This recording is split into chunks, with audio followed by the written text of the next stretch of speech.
good copy. VK2ZAZ, VK6 Mike Juliet. Yeah, VK6 Mike Juliet, VK2ZAZ. Yeah, no worries there, Martin. Yes, not very good passes today, conducive to the field day, but we've worked a couple of people, so that's the main thing there. Back to you, VK6MJ, VK2ZAZ.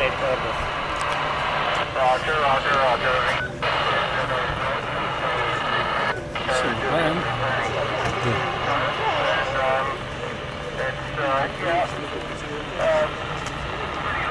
For both of us, but coming through quite okay.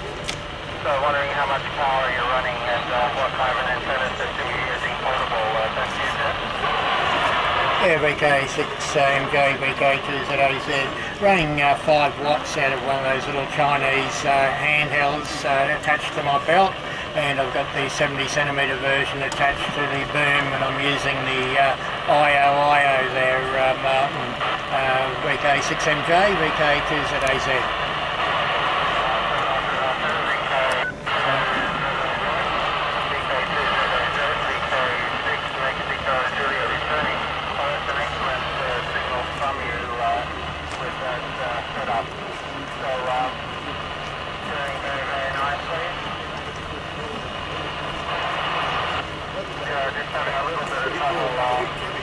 Getting away from him now.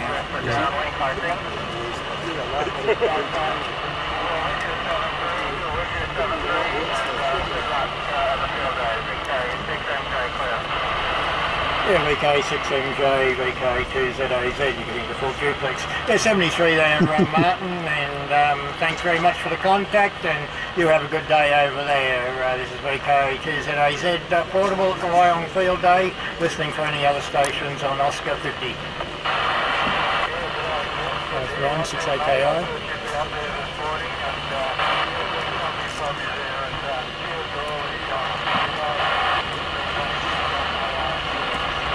Yeah, 73, Ron, must be awfully low for you, so 73s, catch you later, Ron, VK6AKI, VK2ZAZ.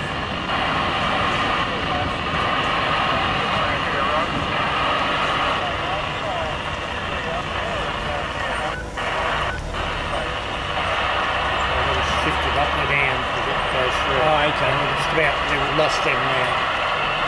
You're just stepping in 5 kilohertz steps, yeah. You start about 10 kilohertz high and go to 10 kilohertz low. So you only have to step it 3 or 4 times during a pass. So that'll be about it. Oh, that's good. Sorry? Well, that's how you do it. No fox hunting annoyingly?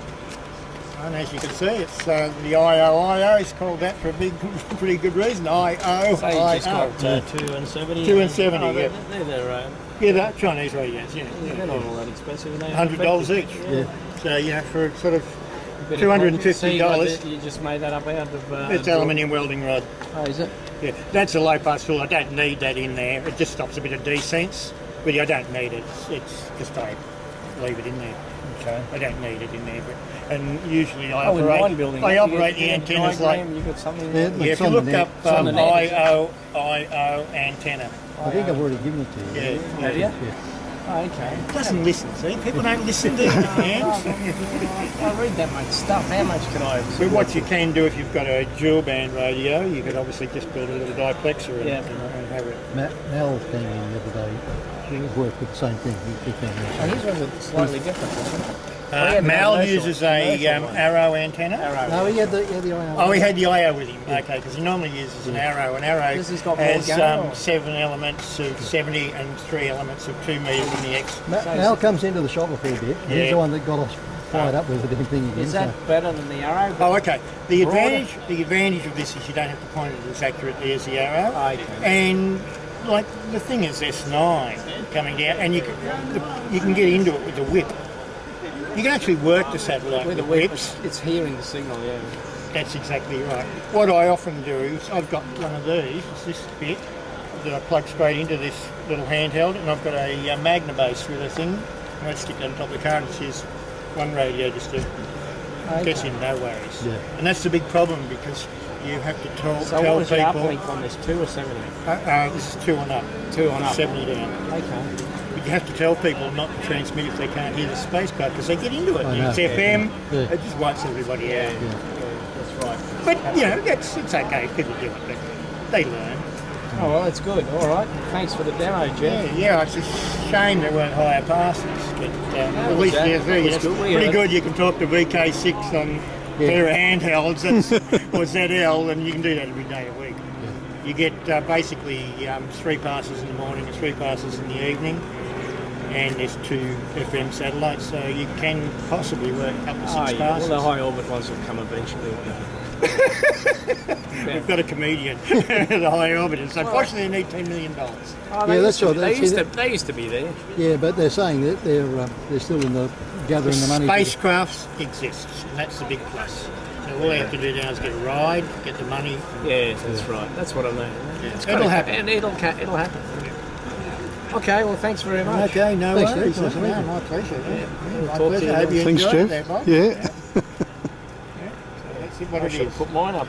Normally, quite obviously, I have the headphones plugged in so I don't get the howl round, but you can hear. And you can do it with a single radio, but having full duplex is much better because you know when you're actually getting into it. Yeah. And as you'll see as I track it, you sort of got to rotate the antenna because the spacecraft is changing its polarity.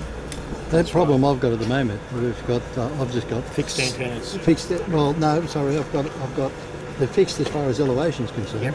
and they're set at about 25 degrees. That's good. Yep, it's okay. That works fine.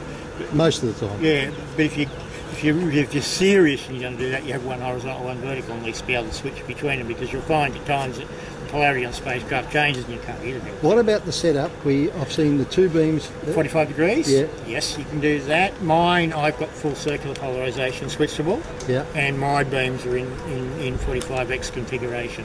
If you do that, do you use what sort of harness? You're not trying to get it out of phase, are you? Yes, I switch them out of phase, yes. All right. If you have circular polarisation, you must have switchable, because when it goes to left and you've got right, you get 20 dB I thought the bulk of it was right in here. No, what happens is these spacecraft are magnetically stabilised with bar magnets.